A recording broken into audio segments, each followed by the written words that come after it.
Hello and welcome to Future Fit Leadership. I'm your host, Sadna Smiles, and welcome to our Spotlight series where I speak with bold, curious, and forward-thinking leaders about the world of leadership we're stepping into. These conversations are here to challenge, inspire, and remind you that the future of leadership is being shaped right now by leaders like you. Because let's be honest, we are the generation of leaders writing the new rules. Please enjoy my conversations in this Spotlight series. Joining us today is Victor Perton, who is the founder and Chief Optimism Officer of the Centre for Optimism. He asks people what makes them optimistic and what's been the best thing in their day. Victor, welcome to our Spotlight series. How are you today? Look, I'm astonishingly well. I started the morning very early, walking barefoot in wet grass and looking at the morning star and contemplating what we were going to be talking about, thinking about leadership and future fit leadership and optimism. It's a very uplifting thing. Well, What about you? What's been the best thing in your day? I love that question. The best thing in my day was spending some early morning time with my grandson, who was about 9.5 months old, and he's just the apple of my eye at the moment. So It was a great way to start my day. Just wait till he starts asking questions and then go, why? I know, I can't wait.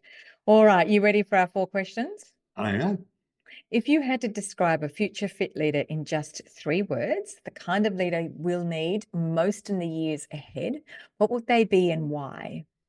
Infectiously optimistic and curious. Those are my 3 words. And I think the future fit leader radiates positivity through their smiles and greetings. And they lead by walking around, even in these contemporary times, and they connect, they listen, they encourage. And as you know, optimism lifts the mood, opens hearts, and unleashes an energy that carries people and ideas forward. What's one future shift coming in the next few years that you think most leaders are underestimating or not prepared for? That's a great question. The president of Singapore last year called this issue the biggest public policy issue in the world, and it's declining optimism. And I've been campaigning quite strongly on this, and the World Economic Forum, to my great delight, listed it as the top global risk for 2025, and that is declining optimism. And you can ask your listeners how many of them have got optimism and declining optimism on their risk register. And I went to the Commonwealth Heads of Government meeting in October in Samoa. A lot of persuasion, and you and I both wearing orange and yellow. I was there in Larry's Samoan shirts and Technicolor Crocs, and we ended up with the Commonwealth Heads of Government for the first time committing to restoring optimism in our shared future. And so I think many leaders and people talk to me about this still treat optimism as an emotion rather than a strategy. And yet the evidence is a different story. So the OECD, the Organisation for Economic Cooperation and Development Research, shows optimism is the strongest predictor of life satisfaction. It's ahead of income, it's ahead of education, and they say we should be explicitly teaching it to our children. So for me, if you think about the shift, optimism is now a core leadership capability. People should put it on their risk registers with clear ownership, visibility, and intentional practice. And I challenge every chair, every CEO, and every team leader listening in to embed optimism into the rhythm of their leadership. So every 3 months, maybe even monthly, I would open meetings by going around the table and saying, what makes you optimistic? Because as a boss, you're not going to be able to generate optimism unless you know what your staff are thinking. And people who can do that, they will be the future fit leaders, as I'd say, courageous, clear, and contagiously optimistic. Great advice. What do you wish more leaders were paying closer attention to? What do I wish they paid closer attention to? I'm probably repeating myself there. It's the optimism in the team. And so if I'm thinking about what they are mindful about and doing, Number one is just smiling and saying hello to everyone. You know, it's extraordinary the number of people who describe people walking into their buildings with Apple earphones on and phone in front of their face, not connecting to everyone or anyone. And that's often the boss, you know, into the office and shut the door. And so what you've got to do is to be mindful of the impact you're having on other people, on, as I said, smiling and saying hello to everyone. As you and I started this conversation, you know, don't ask people, you know, how are you? Because in Australia, most people answer not bad or not too bad. And so use that sort of question that you and I just asked. What's been the best thing in your day? And it opens up conversations. So I think, you know, if we're thinking about those things and we're thinking about the impact we're having on other people, we're thinking about their optimism, their joy, what gives them purpose, then I think you're going to be a better leader. What are the possibilities or shifts you see in the future of leadership or work that genuinely excites you, and why? I think it's leadership driven by optimism will no longer be the exception. So it'll be the gold standard. So your first question, remember I described the future fit leader as infectiously optimistic and curious. And then your second question, there's the shift. Optimism is now a core leadership capability and it belongs on every risk register. So I think we're entering an era where optimism, joy, emotional intelligence, purpose and visionary bravery define a high-performing workplace. And the research is really strong on this. This year alone, Gallup, in its report on what do followers want, said people want leaders who radiate optimism, hope, and a clear vision. Corn Ferry, you know, the headhunters. Optimism is the key differentiator amongst high-performing leaders. McKinsey and Partners says optimism is the number one core trait needed for 21st century leadership. And close to home, the University of Sydney Business School has produced a report, The Optimism Effect. 25 years of OEC data shows that innovation, productivity and well-being all rise when cultures are shaped by optimistic leadership. So I see a future of work where optimism is embedded, where challenges are met with curiosity and belief, where people stop using the word but and start to use and.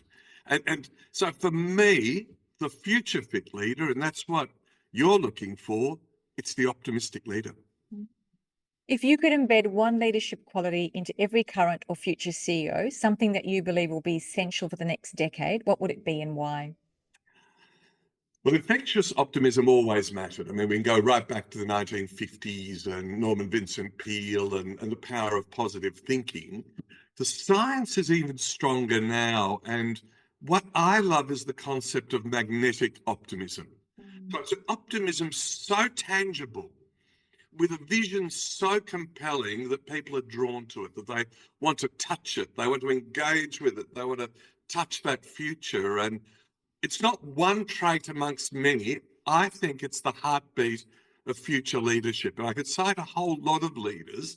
Yesterday, I had the honour of addressing the leaders from the Australian Public Service Leadership Edge community. And they had asked for me to be the keynote speaker because back in February, I did a piece for a very large public service audience on the infectiously optimistic leader in the APS and beyond. And so if you'd seen, you know, the amount of chat and, you know, the question we asked at the beginning, what was the best thing in your day? And it enlivened the chat on the teams. And what's your optimism superpower? So for me, contagious optimism lifts people and always has. Infectious optimism energizes teams, but magnetic optimism does more. It transforms the future and it strengthens resilience. Yeah, you can't be resilient. You can't persist unless you believe the future will be better. It builds trust. And for me, it makes the impossible in a world of polycrises and national emergencies. It makes the impossible feel within reach. So I think you know them. I mean, you've seen them. The leader who's got a magnetic optimism, that smile, the presence, that grounded belief in the better. And I saw it on Monday. I went to a conference on Melbourne 2050. And it just as we talked about the future, and Sedona, you'd love this, I actually used the My Best Self exercise. I said to people, tell me what you're going to look like in 2050. What are you going to be doing? How can you tell the city of Melbourne what to do unless you can imagine yourself in it? Of course, I had to say, well, I'll be 91 and I hope it's a good city for old men. But I'd love your listeners to think about that. If you're doing a new strategy or a new business plan and it's 5 years or 10 years, go away, take a glass of whiskey or a glass of wine or a kombucha. Imagine yourself, whatever 5 years hence looks like. Who are you going to be with? Where are you going to be? What are you going to be doing? What are your imaginations?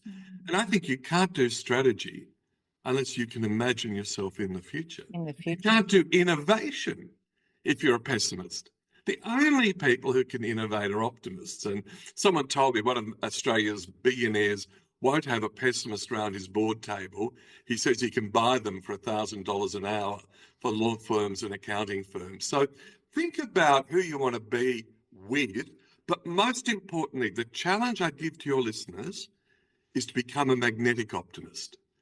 Someone with an optimism so tangible and a vision so compelling that people want to reach out and touch it.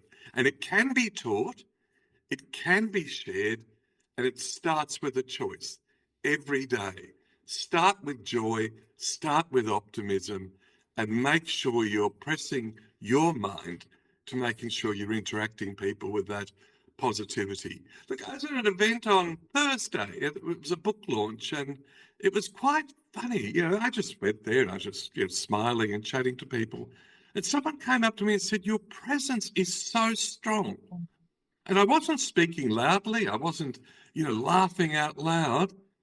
It was just a smile and a look of joy in the presence of other people. And I think if people can cultivate that, they are going to be the future fit leaders, not just for 2025, but right out to 2050. And I look forward in 2050, Sedona, you and I repeating this broadcast and mulling over what happened over those 35 years. That will be wonderful. Victor, thank you so much for joining our Spotlight series.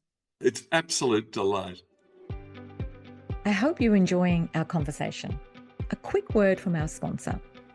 Have you ever wondered how to attract, develop, and augment diverse leadership capability in your organization? Well, Future Leadership has a range of leadership solutions, including executive search, interim executives, leadership development programs, coaching, and workforce transformation specialist. They are an Australian-owned B Corp and one of very few globally accredited and connected talent solution firms. They are very proud of their 22-year history, bringing more diverse leadership to Australian decision-making tables. See the link in our show notes to get in touch with them. If you like what you've heard, please share, rate, and review this podcast. And don't forget to share it with anyone who might benefit from hearing it. The producer of Future Fit Leadership is Maritza Barone from Guide Your Light Network. If you would like to reach out to me, please DM me on any of my social media platforms. I'm available for speaking at conferences or consulting to your business. Future Fit is created in partnership with Future Leadership, a capability ecosystem for boards and executives. If you'd like to join the community and receive a free takeaway each week, sign up to the Future Exchange app in my show notes. Thank you for having me in your space.